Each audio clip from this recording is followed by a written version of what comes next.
ডাকসু নির্বাচনের জন্য পূর্ণাঙ্গ কমিটি ঘোষণা করেছে ছাত্রলীগ। তাতে ছাত্র সংগঠনটির কেন্দ্রীয় সভাপতি শোভন ভিপি ও সাধারণ সম্পাদক রাব্বানী পেয়েছেন জিএস পদে মনোনয়ন। দুপুরে মধুর ক্যান্টিনের সংবাদ সম্মেলন করে প্যানেল ঘোষণা করেন ছাত্রলীগের ডাকসু ও হল সংসদ নির্বাচন পরিচালনা কমিটির চেয়ারম্যান সঞ্জিত চন্দ্র দাস।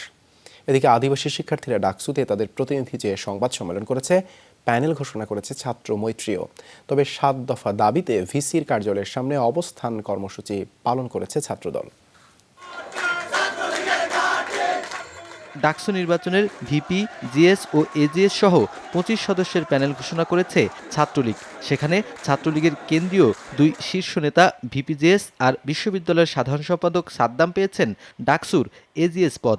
ডাকসু কেন্দ্রীয় কার্যনির্বাহী সংসদের ভিপি হিসেবে মনোনীত হয়েছেন রেজওয়ানুল হক চৌধুরী শুভন এবং জিএস হিসেবে মনোনীত হয়েছেন গোলাম রাব্বানী এবং এজিএস পদে মনোনীত হয়েছেন সাদ্দাম হোসেন।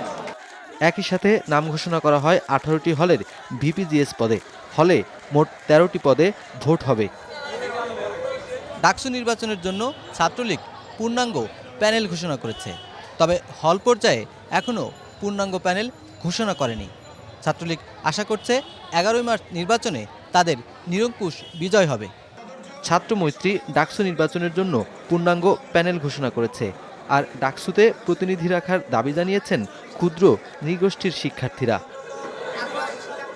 তবে হলের বাইরে ভোটকেন্দ্র সহ ৭ দফা দাবিতে ভিসি অফিসের সামনে ঘণ্টাব্যাপী অবস্থান কর্মসূচি পালন করেছে ছাত্রদল। সোমবারের মধ্যেই জানা যাবে তাদের প্যানেল। মনে হচ্ছে ঢাকা বিশ্ববিদ্যালয় প্রশাসন বাংলাদেশ ছাত্রলীগ ডাকসু শাখা গঠনের কাজটি তারা হাতে নিয়েছে। এদিকে ভোটার তালিকায় নাম না থাকায় ডাকসু নির্বাচন স্থগিত চেয়ে রিট করেছে ছাত্রদলের এক নেত্রী।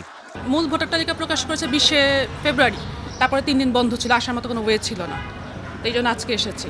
ডাকসু ভোটের জন্য প্যানেল চূড়ান্ত করেছে কোটা সংস্কার আন্দোলনকারীরাও। তবে শেষ মুহূর্তে জিএস পদে পরিবর্তনের ইঙ্গিত মিলেছে। প্যানেল চূড়ান্ত করেছে প্রগতিশীল ছাত্রজোট। ডাকসু নির্বাচন ও হল সংসদ নির্বাচনের ফর্ম বিতরণ শেষ হবে সোমবার।